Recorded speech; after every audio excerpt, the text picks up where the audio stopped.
Hey guys, I'm Zach, and I am one of the directors of education for the Excel modeling class. Today we'll be going through a brief PowerPoint about the financial statements. You'll need to know most, if not all, of this knowledge for the interviews and to do well in the class.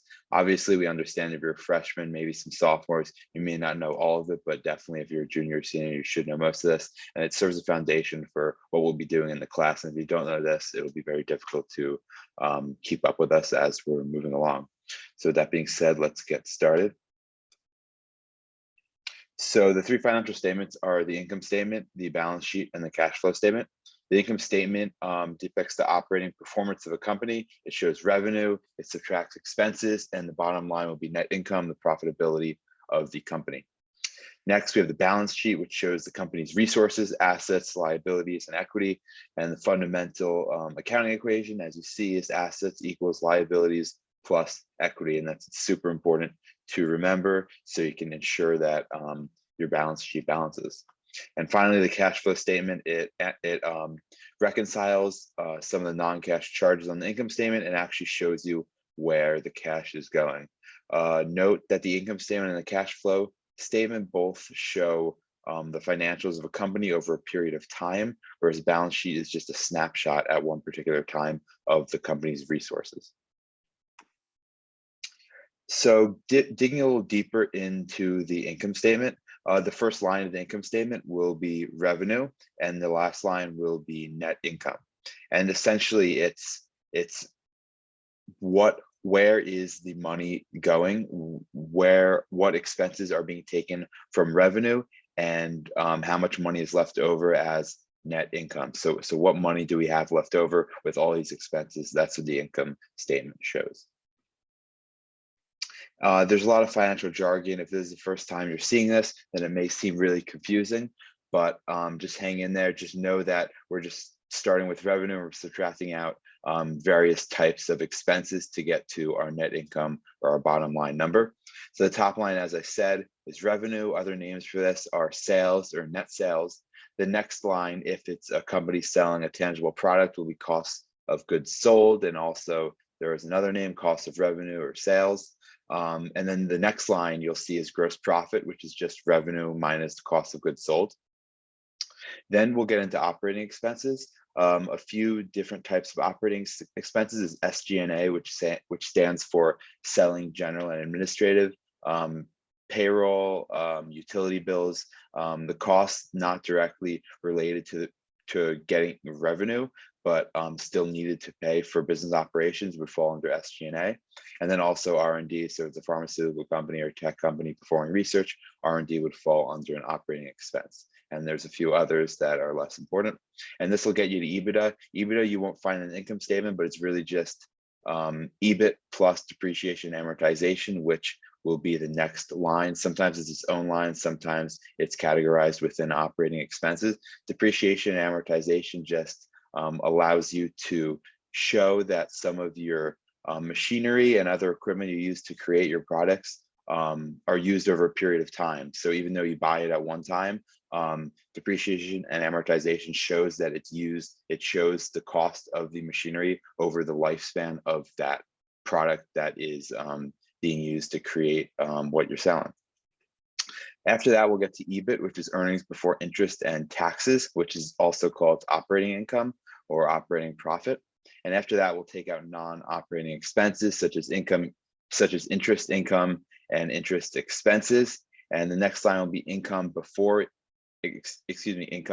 taxes. We'll take out taxes, and finally our bottom line will be net income. Something important to know is that the form of accounting that is generally accepted is accrual accounting, which just shows that the revenue is not recognized when the cash changes hands, but rather when the transfer of goods happens. The most common example you hear of this is if a company is selling magazine subscriptions, they'll sell subscriptions for a year at a time.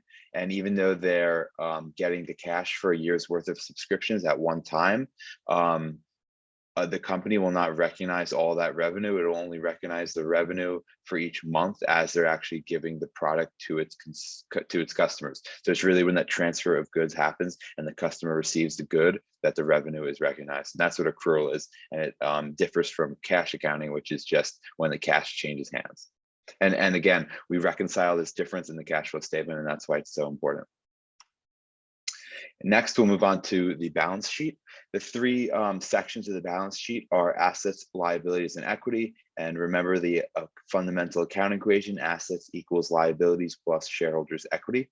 Like I said earlier, the balance sheet is just a snapshot of a company's resources at one particular time, whereas the other two statements show the financials over a period of time. Starting with assets, these will be resources, and assets and liabilities will be split into two sections: current and non-current. For assets, a current asset will be something that can be converted into cash within a year, and a non-current asset will be converted into cash in a period of time greater than a year. And same with liabilities. It is when a liability, it is when debt is due within a year, it'll be a current liability, and anything that is due later than 1 year will be non-current. And shareholders' equity can get confusing, but it's really the net value of the company. It represents the sources of funds used for expansion or dividends. The most important line item we'll get into is retained earnings, which we'll talk about the formula in later slides. So the first section is the assets in the balance sheet. An asset must be something that the company owns. It must have value and it must have a measurable cost. Be aware that there's intangible assets such as intellectual property that you may think doesn't have a measurable cost, but it can be estimated and still counts as an asset. For example, Apple's current assets are cash and cash equivalents, marketable securities, accounts receivable, inventory, etc. These can be turned into cash within a year, and so they're considered current. Some of Apple's non-current assets are marketable securities, PP&E, and others. So these will not be converted into cash within a year. And again, if you look at any of these financial statements and you don't know any line items, make sure you Google them, because most of them are important and you should know what each one means. And marketable securities, just depending on when it can be converted into cash, could be current or non-current. The second two sections are liabilities and shareholders' equity. A liability must be measurable and the occurrence must be probable. If it's something that's improbable, such as a lawsuit that may not be likely to cause any damages to the company, then it wouldn't be considered a liability. Examples of Apple's current liabilities are accounts payable, deferred revenue, commercial paper, term debt. Again, if you don't understand any of these terms, it'd be wise to Google them. All of these are important. Commercial paper, less so. It's more of just a short-term loan for a company. And an example of Apple's non-current liabilities are term debt. Other liability line items you might see are accrued expenses, notes payable, convertible debt, capital leases, etc. Accrued expenses is just an expense that has been shown on the books but hasn't yet been paid out. So for example, wages or utility bills, even though you may have used electricity or you may have hired and had your employees work, you haven't necessarily paid them out in cash yet. So it'll be a liability. And then shareholders' equity, you'll see a lot of sometimes confusing line items such as common stock and preferred stock, treasury stock, retained earnings, and dividends. The most important line item in shareholders' equity is retained earnings. It's just the accumulation of the net income of the company minus dividends. So it'll be the previous year's retained earnings plus net income minus the dividends it pays out. And finally, we'll move on to the cash flow statement. So the cash flow statement is important because, like I said, we're doing accrual accounting. So we need to reconcile non-cash charges as well as charges that show a change in cash, even though revenue may or may not have been displayed on the income statement. It shows us where cash actually goes, and that's why it's so important. If you only have one statement that you need to look at, the cash flow statement is by far the most important one to look at. And there are three sections: cash flow from operations, cash flow from investing, and cash flow from financing. We'll go into specific line items in a later slide. Operations comes from the operations of the business. Investing will come from investing activities like CapEx, asset sales and purchases, and financing will deal with any of the company's own debt or equity. So the top line in the cash flow statement will be net income. This is because we start, like we said, we're trying to reconcile the non-cash charges in the income statement. And so we'll start with net income and then add and subtract different things based on what needs to be reconciled to show an actual change of physical cash. So in cash flow from operations, we're going to add back depreciation and amortization because it is a non-cash charge, and then the change in net working capital, which shows the difference in balance sheet items. For example, if an asset goes up, that'll be a use of cash, and so we'll be subtracting an increase in assets, operational assets in the balance sheet, and then also adding back in increases in liabilities, because if a liability goes up, such as debt, that means that the company has more cash to work with. We'll also factor in changes in deferred tax liabilities, assets, asset write-downs, and stock-based compensation, which aren't accounted for in the income statement or just have to be reaccounted for because they didn't accurately reflect the change of cash for the company. And that's exactly why those items are picked out from cash flow from operations, because they are needed to reconcile the fact that some things in revenue and in income statement aren't necessarily reflective of a change of cash. The next section of the cash flow statement will be cash flow from investing.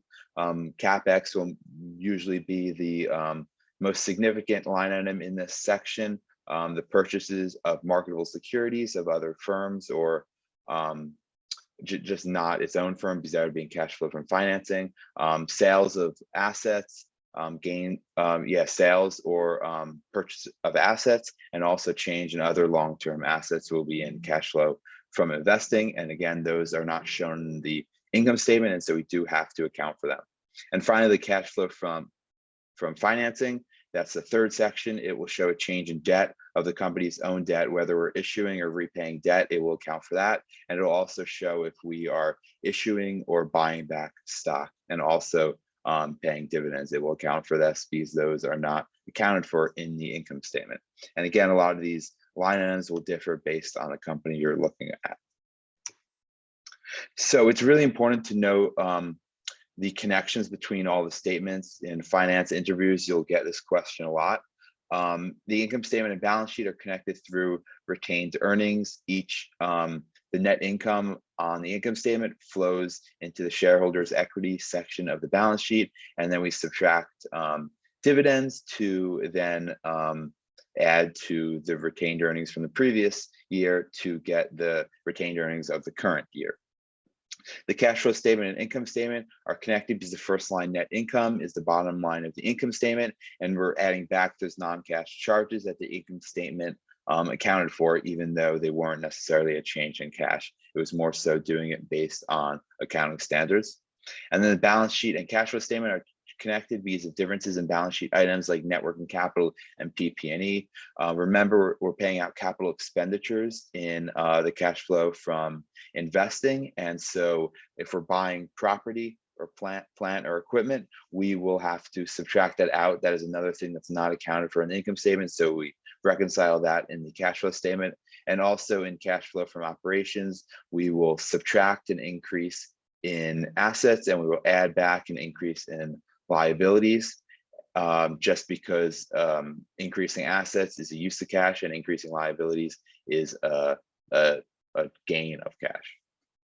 And these questions, when they say follow the line items, such as what changes when depreciation goes up by $10, that's very important. And knowing the connections between the financial statements is really the foundation to answer those questions.